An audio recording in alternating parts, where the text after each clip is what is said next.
So, I'm Joe Fiechtl.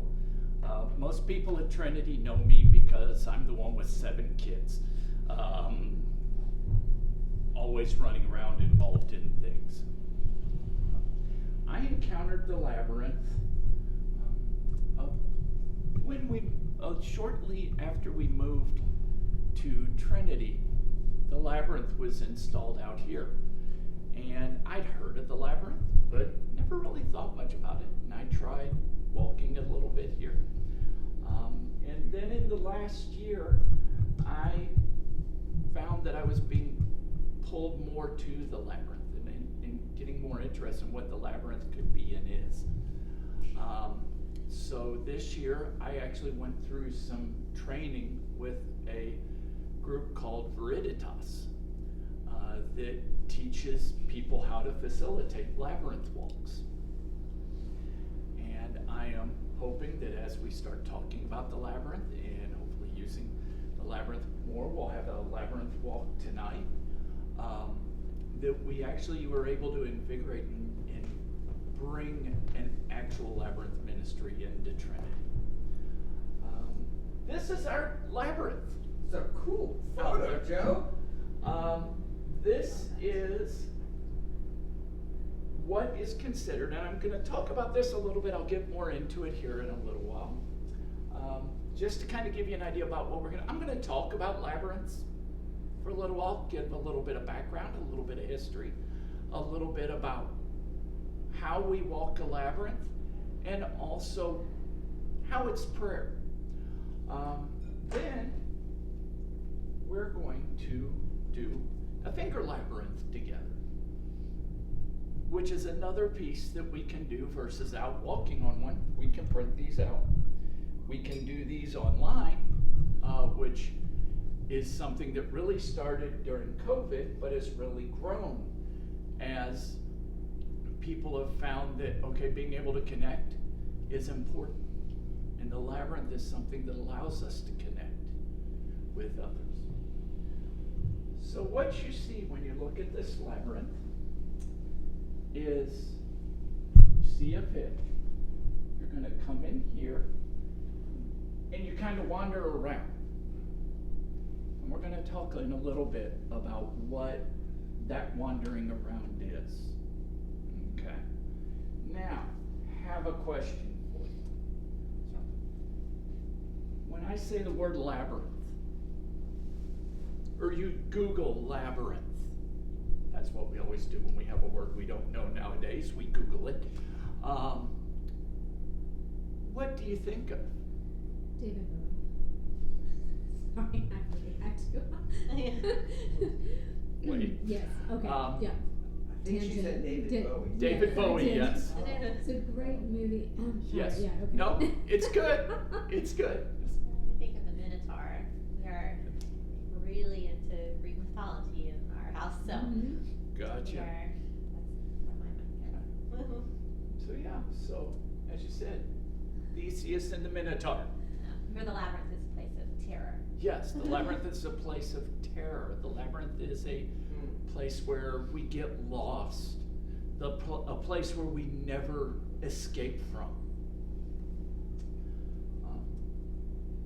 We think of mazes. Corn mazes. If you've ever been in a corn maze, it's fun up into the point where you get spinning around the same place 3 times, and you have the kid going, I want out of here. I have been in that situation, and it also becomes a place of terror. Terror, Like, and I'll never get you out. have to get out. I'm not connecting with anybody here. Sometimes we think of fancy gardens. Versailles has a labyrinth that is big hedges, and you wander through. Once again, it's much like a maze. And as someone else mentioned, there's also a really fun movie from the mid-'80s that stars David Bowie and has Muppets in it, and I've never seen it. That hair is definitely and really good music too. It does. So that's what people will think of when they hear Labyrinth. But what is a labyrinth? So I've got two pictures here. The picture here is a maze. Just like what we have, like I have kids do mazes with vision therapy because it helps with their hand-eye coordination, with their eye tracking. But over here we have a labyrinth. And there's some fundamental differences in these. Now I can make a labyrinth square like this. I can make a maze circle like this. So it's not really about the circle or the square. But there are some important differences. One of the big things that we said, corn maze and the labyrinth, is I can't get out. I'm lost. There's fear and frustration. When we come into a maze, we have choices. And some of those choices lead to nowhere. Some of them allow us to continue. But then we have other choices, and they may or may not lead us where we want to go. Mazes often tend to be high, like the corn mazes, so that we can't see the path. We can't, once again, it's about confusion and problem solving and where am I and finding myself. On the labyrinth, there are no choices. There's one path. This doesn't look like there's one path, but there is one path in the labyrinth. You start and you follow the path towards the center. And I'm just going to kind of trace some of this, and I've actually already messed up because there we go. Now, one of the things you might notice as you watch my finger go around this is that this path gets closer and farther away from the center. That's the second component of a labyrinth.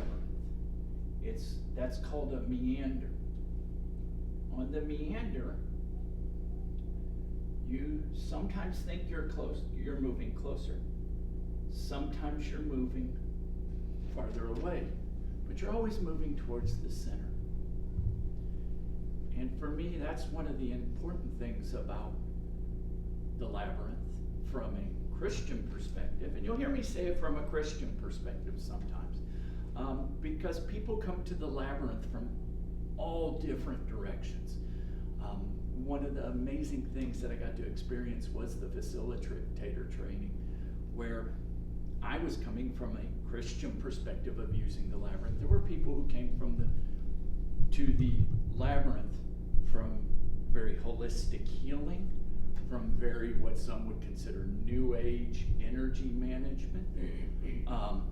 But all of these different perspectives are able to interact with and meet in the labyrinth and connect in the labyrinth.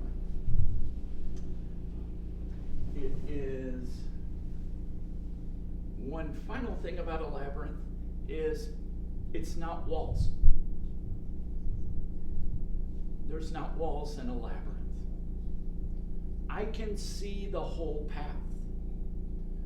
I can go out to the labyrinth out there and see the whole path. This labyrinth here is a replica of a labyrinth I'll talk about in a few moments in Chartres Cathedral in France. Now,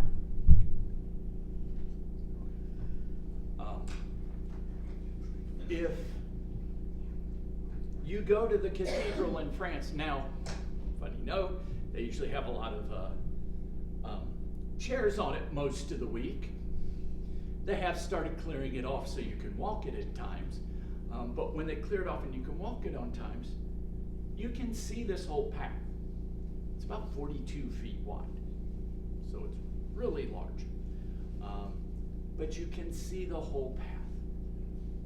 A labyrinth is not about being confused. A labyrinth is not about being lost. A labyrinth is about following the journey. There is a science fiction author that one of his big things is journey before destination. And that's what the labyrinth is. It's about this journey of walking.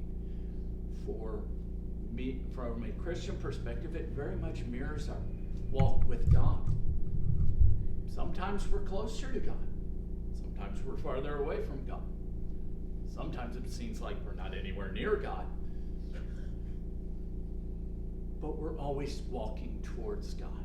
There's a similar philosophy in artistic work, process versus product, or process Yes. as being more important, or at least as important as product. And I think it's interesting you mentioned it's not about problem solving, or a maze is about problem solving earlier. A labyrinth is not. That's an interesting distinction, I think, for us. We always Yes. want to solve, to fix. A labyrinth. It's doesn't not need about that. fixing. Yeah. So what types of labyrinths are there? So this is that picture that I just showed you. This is what's called a classical labyrinth. These are the oldest known labyrinths that we have record of. These labyrinths are based on a seed pattern that, as close as we can figure out, has been spread all over the world. The oldest recorded image of this is on the back of a clay tablet from Pylos, Greece, and it's dated to 1200 BCE. So, and we think this archetype, this image, is even older. We don't know who came up with the labyrinth. We don't know where it came from. We just know that it's been there and been used and been carried with us. Romans had their own, as Romans did, had their own type of labyrinth. It was often used as a decorative motif in their mosaics. It wasn't necessarily walked. The classical labyrinth would be walked, but it would also be engraved on things. It would also be put on walls for you to walk, that you could use as a finger labyrinth. We also had labyrinths in the Baltic area, in Scandinavia. Yes? That one closely matches the Tree of Life, too. It does. Yes. Very closely. There are, so when you start talking about the history of labyrinths, we can say, oh, well, we know this, and we know back to here, and we know back to here. We don't really know before that. But we do know that they have been used in connecting with the divine. This is a Baltic labyrinth. The Baltic labyrinths are found in Scandinavia, up around the Baltic Sea. They were in fishing communities. The oldest ones that we know of are about 13th century. And they were often walked by fishermen so that they would get favorable winds and bountiful catches. So this is something that was not just, it was encountering the divine, but it was encountering the divine in a way that was fundamentally important to these fishermen. If I'm a fisherman in the 13th century, I need to catch food for my family because I'm living at a subsistence level, and everything I can do is about sustaining myself. Okay. So if everything I do is about sustaining myself, yet I will take time to walk this labyrinth before. One of the neat things about the Baltic labyrinth is that it's actually, you walk through, you come to the center, but then there's an extra short way out. One of the neat things about the Baltic labyrinths is if you're working with people who are handicapped, a Baltic labyrinth can be very helpful. Because a full-size shark labyrinth, you're walking about 1 1/8 miles, walking the path. It's very large, very long walk. 1.5 miles, excuse me. Something like this you walk, if you are handicapped, that's a lot. so I can get a shorter way out. Yeah.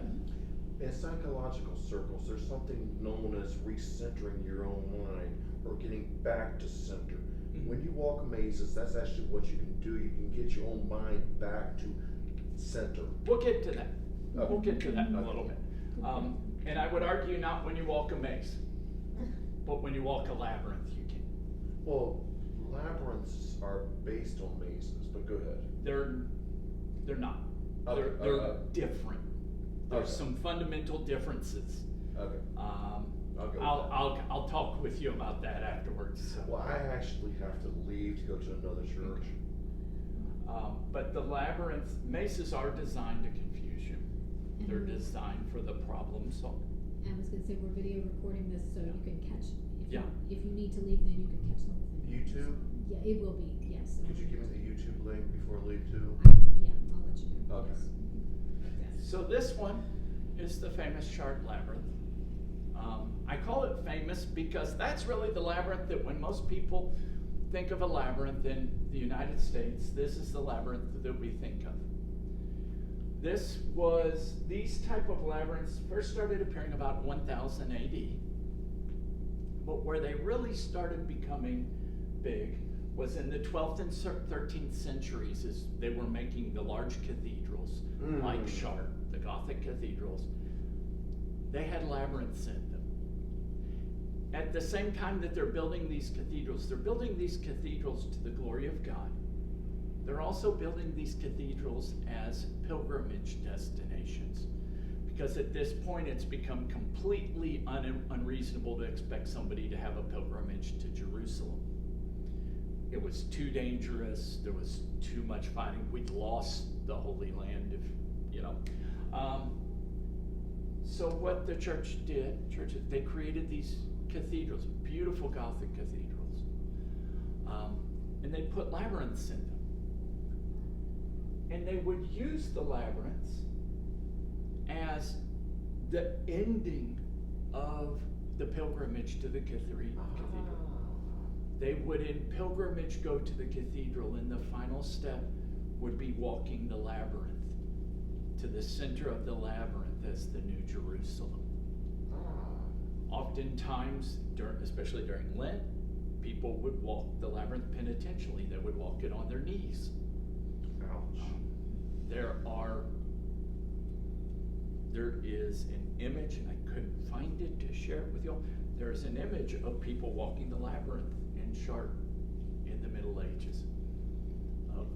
Which one were they walking on? This one. That one? Yeah. Okay.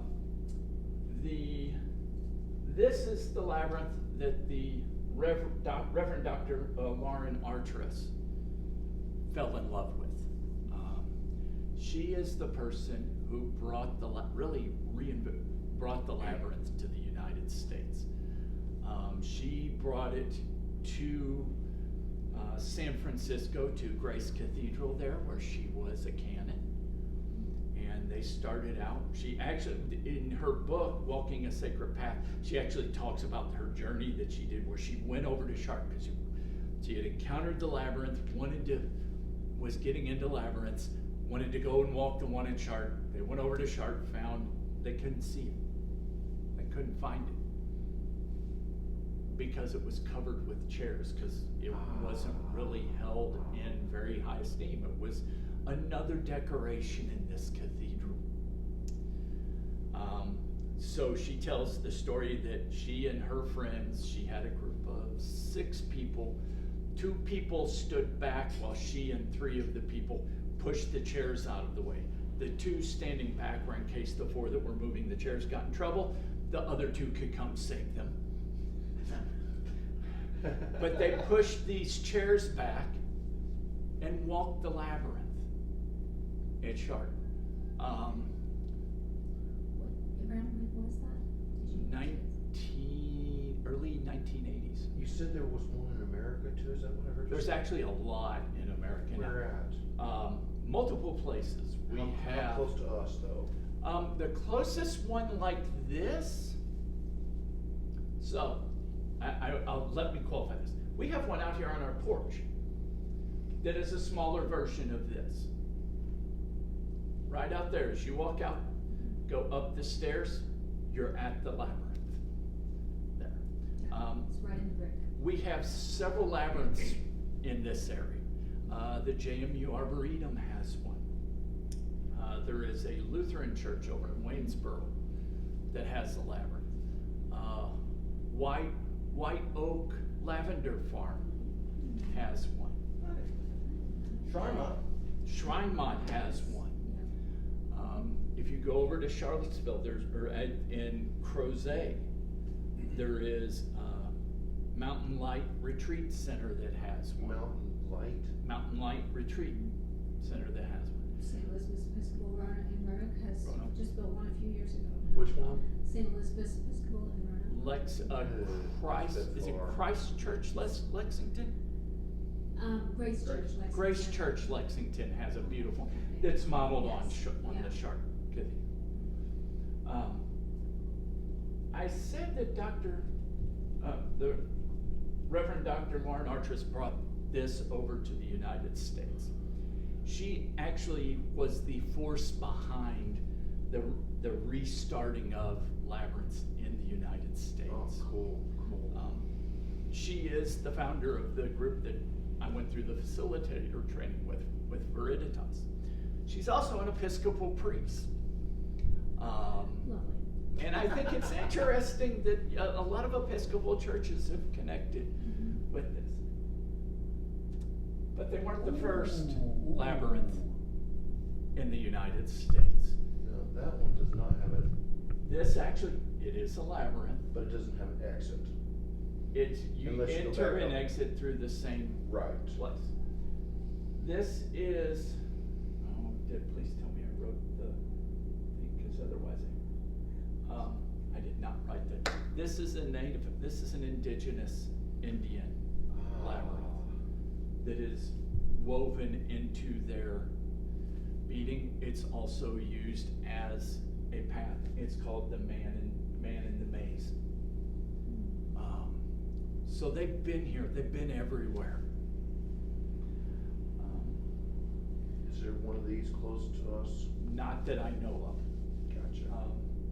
There is, if you Google Labyrinth Locator. Well, I could just do search for the Man in the Maze too. Yeah. If you Google Labyrinth Locator, it will take you to a page that's a Labyrinth Locator. Our church Labyrinth is on it. And it will tell you where labyrinths are around. You can search by what's near you. So let's talk about walking a labyrinth. Giving you a lot of history about labyrinths. Walking a labyrinth is, remember where I said it's not the same as walking a maze. So one of the big things when you walk a labyrinth is we want to walk with an intent. That intent can be anything.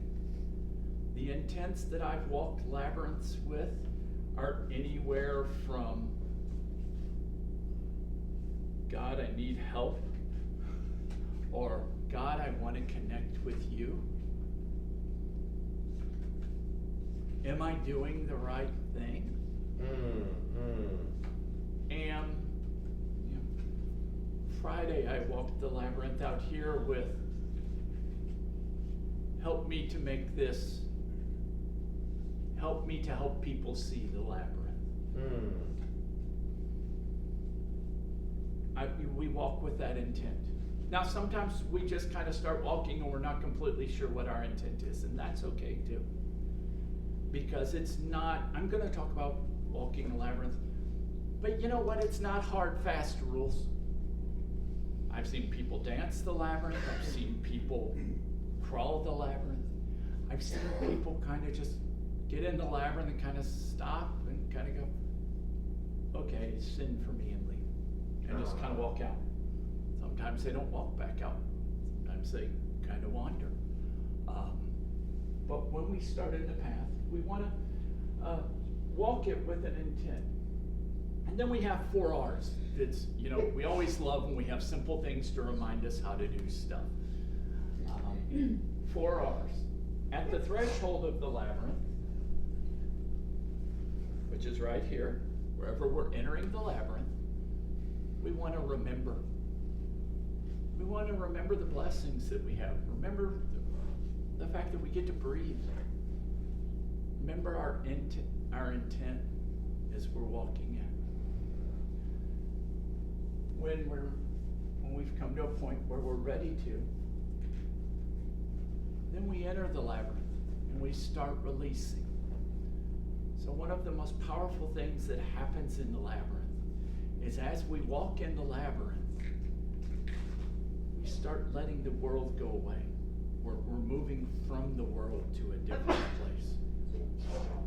For me, one of the things that's absolutely important to me is the labyrinth lets me let things go. The labyrinth lets me let the world go, let whatever's going on in my mind that's driving me nuts go. And I do that as I walk until I get to the center. And now that I've let this stuff go, and I'm going to give you a handout that has the 4 R's on it. So, Is there going to be a test? No tests. We don't do tests with labyrinths. Receive.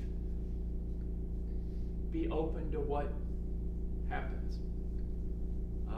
I mentioned the labyrinth at White Oak Lavender Farm. I walked it a couple weeks ago, and I walked it with the intent of I was feeling very crushed and very alone and unsupported. And they've got a tree in the middle of their labyrinth with some seats around it, and I just sat on the seat. And what I received was the wind and the sun on my face. And this feeling that I was no longer alone, that I never was alone. But I couldn't feel that when I started that, because all of this stuff clamoring in my head, work and kids and school and EFM and all of this clamoring. But when we get to the center of the labyrinth, if we've released, then we can be open. And I'm a firm believer that God reaches out to us. Amen. And sometimes we have to get ourselves out of the way to encounter God. But as with all things, we have to return. We can't just sit there on the mountaintop. No, we cannot. And one of the things that I also will commend to you is that, you know what? Sometimes you get to and this is one of the interesting things about labyrinths. Sometimes you get to the mountaintop and it's just a mountaintop. Mm-hmm. Sometimes you get to the mountaintop and you're like, wow, this is a mountaintop. I've walked labyrinths where I got to the middle and just kind of go, okay, I walked. Let's walk back out. I have a friend who's a facilitator who said one of his very first experience with the labyrinth, it almost made him not want to do it again. He walked it, he released, he got to the center, he was ready to receive nothing, walked back out disgusted, picking stuff up. As he turned the last curve to come out, he said it was like I walked into a wall. Aha. It hit me. Even when we're returning. And as we're returning, we're picking up those things. It's a wonderful psychology piece that we become centered, but then as we come back out, we start picking those things up. I wanted to add something. I'm trying to remember who mentioned this to me recently, but another practice that they suggested was even maybe moving the release to the center of the labyrinth. So coming in with something, coming to the center of the labyrinth, and leaving, deciding what you wanted to leave behind.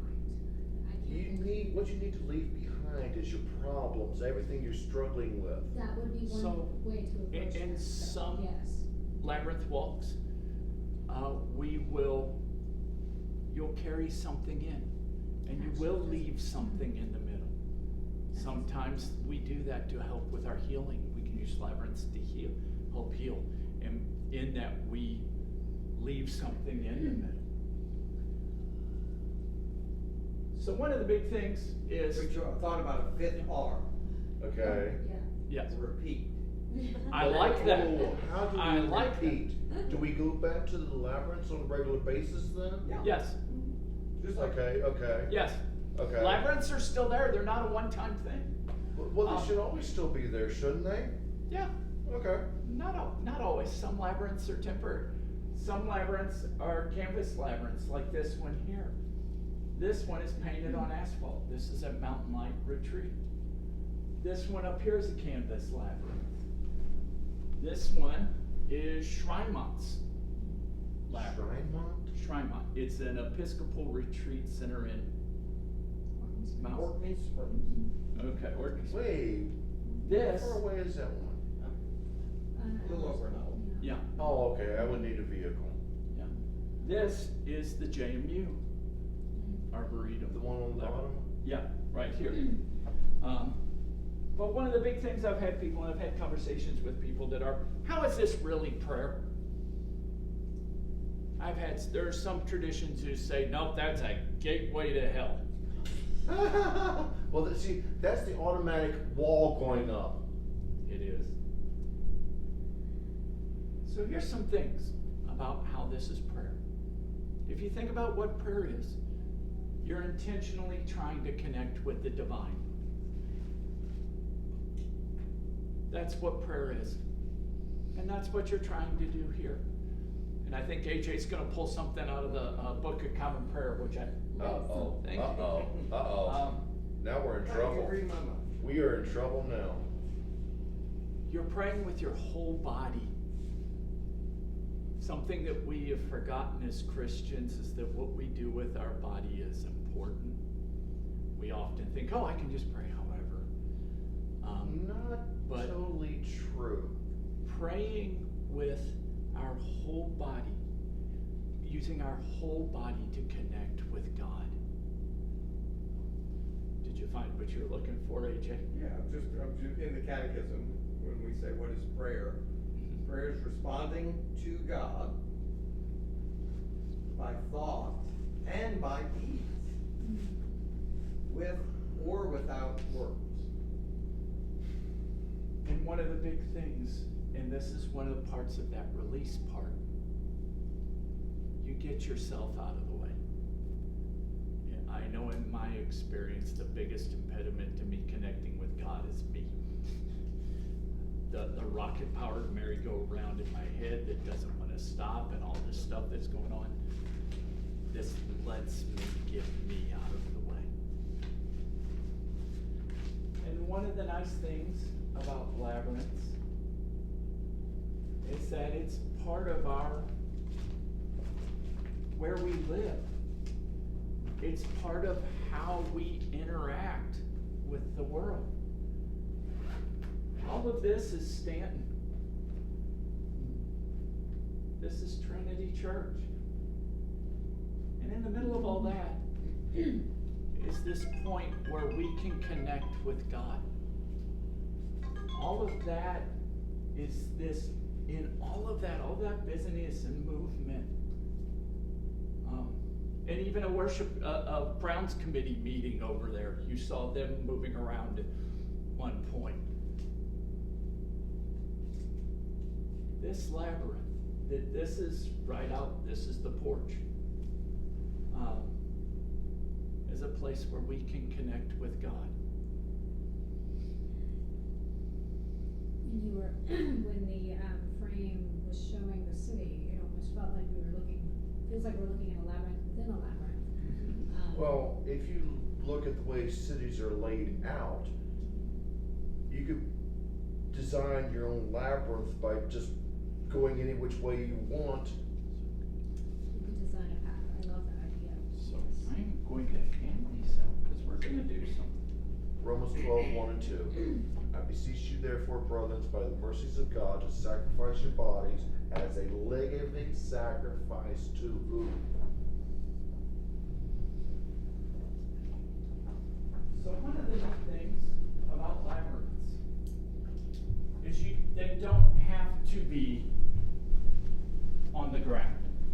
They don't have to be a installation. They can be something you carry.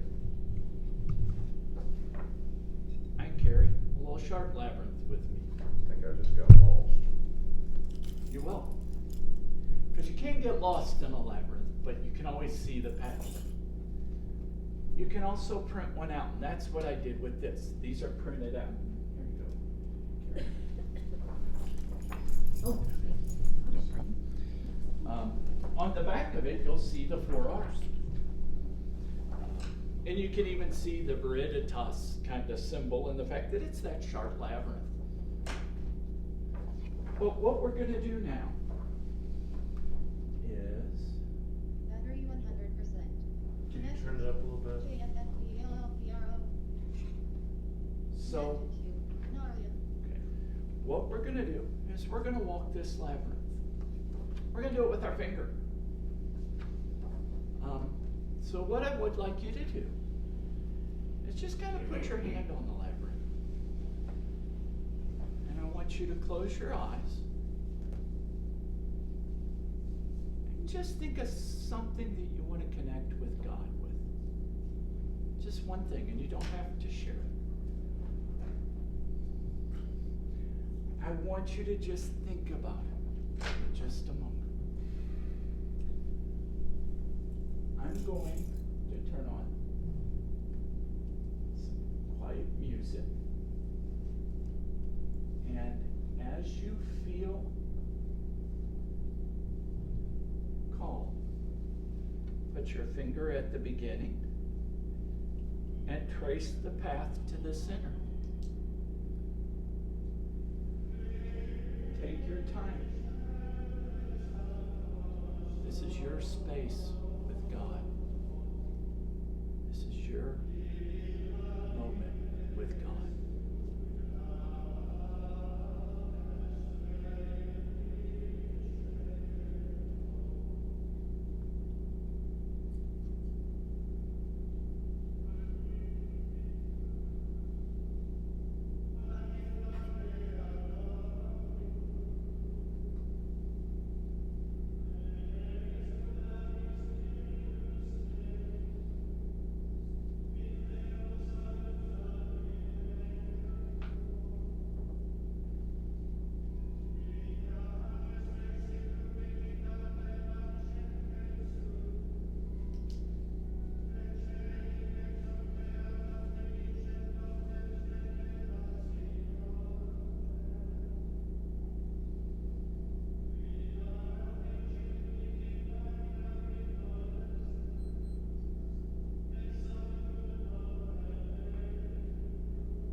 doesn't just have to be a place.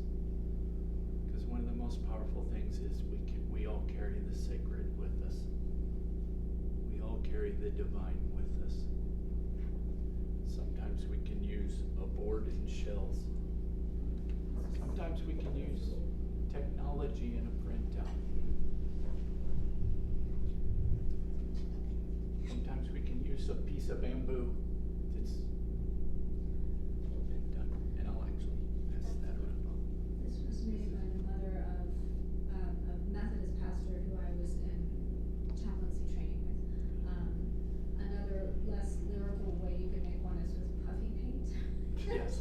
Puffy, That that works would very well. be interesting to use puffy Yeah. paint. And that is something down Yeah. the road Yes, that we've like- talked about. Yes, we have, yeah. But That we sometimes may the make, tactile we may have a class where we make some finger labyrinths here. Oh, cool. You relax. You deserve to I get am to glad you relax. said yes. So that. Any questions? Probably a whole bunch, but that's okay. Well, I was to say, when we started, and I was thinking, I don't know if I've ever done like a labyrinth walk. I think of walking labyrinth as being like you know, realize you could just go, you know, you could come to Trinity on any old day and walk it yourself. But I think about it being like a structured activity with like meetings. Like I guess maybe what I've Mhm. experienced or heard about before is like you get to this point in the labyrinth and you read this or You you can pray do that. this. Yeah, I think of it being You more can like, do that. Yeah. One of the neat things about the labyrinth is there's no real hard and fast rules. Right. You can do things like that. I've had readings I've had very non-Christian labyrinth walks where we were celebrating the new moon. Aha. And the energies and the ways that our world changes in a new moon. That you can do That was them easy enough. with readings. You can also do readings around them. Come this evening, and I will have prayers around as we walk, and we'll carry things through. And I hope. I think that speaks to the sacred space, the sacred physical What- space of the What labyrinth. time this evening? 7 o'clock. Here again? It'll be out on the labyrinth. Okay. There'll be lights. You'll see us. There are, in different churches and places that have labyrinths, I've seen yoga on the labyrinth and music on the labyrinth, or a labyrinth walk with, you know, there are lots of different ways of inhabiting that sacred space. Music really does help. My technology got the better of me after the first song. I realized too late that my laptop wasn't connected to the Wi-Fi here to continue to stream the music, but that's okay because I wanted to give space. The labyrinth it's like a Swiss Army knife of spirituality. It really is because of all the different ways you can use it. There are labyrinths that are set up as reconciliation labyrinths. There's two very relatively famous reconciliation labyrinths in South Africa where the walkers come in from two different points and leave together. As I said, for me, one of the strengths of the labyrinth it helped me get me out of the way so that I could connect with God. God was always extending God's hand, but I couldn't always pay attention to it.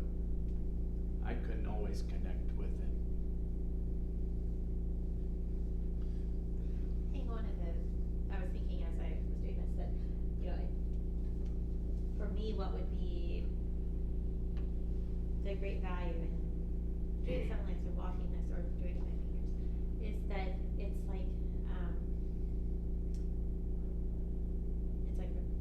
repetitive or like non-purposeful, like to say maybe to put it really like non-purposeful activity that you're just like walking in a circle, right? And you're not problem solving like a maze. You're just gonna wander in this little space for a little while. And I think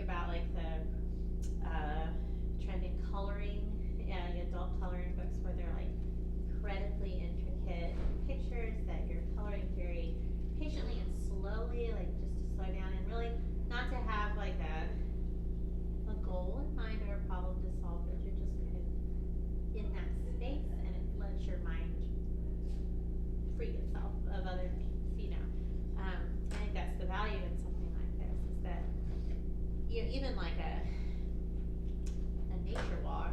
We were talking about nature walks last week, and like I would find that very like distracting because there's like a lot of other things, right? There's like birds and there's uneven paths where I feel like when I go on a hike that like I don't really understand hiking with other people because I feel like you have to look at your feet the whole time because you have to make sure you don't trip. So you can't enjoy the other people you're with or fully inhabit like nature because you're like, I can't fall. Like that's how I feel when I hike. But yeah, like it's just a smooth path. It's not trying to do anything else or have anything else. It's just it's just cleared off for you, and you're just gonna walk in this little groove that's you're not being asked to make choices. You're not being asked, you're just in that blank space, and that's kind of what allows you to just be free and to concentrate on other things. That's something that you don't have to spend a lot of time with your brain like making choices about the bodily movement. So if you're talking about what type of prayer is this, most people, and that's a whole other conversation, but most people think of this as a form of contemplative prayer. It's a contemplative prayer, and a lot of people are challenged by, I'm challenged by contemplative prayer. Sit there and be quiet, Joe. Connect with God.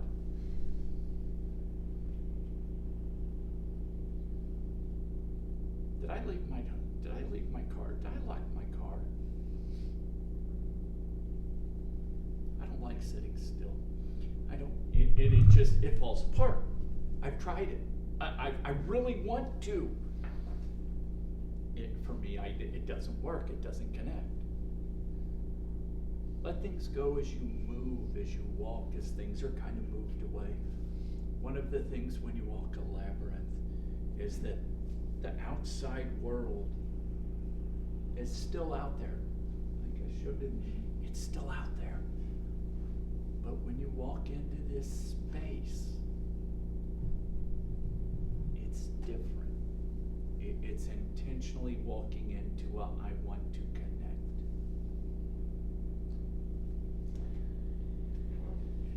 Thank you, Joe. My pleasure. I was going to say, please come and walk with us tonight. It's 7 on the Labyrinth. It'll be a little bit different for you. At 7 o'clock, everything went melted I understand. down. 7 o'clock is not. I'm but lucky. I'm at the point where 7 o'clock actually is it's a pretty nice time chill of every day. now and then. Yes, So yeah. take that But with you. I can do it at Yeah. home. Yeah. Yes, you can. And keep an eye out. My hope is that we can expand and use this labyrinth more. Thank you all. Thank you so much, Joe. All right, and we will see you all as are able at 7 o'clock this evening. Yes. Thank you.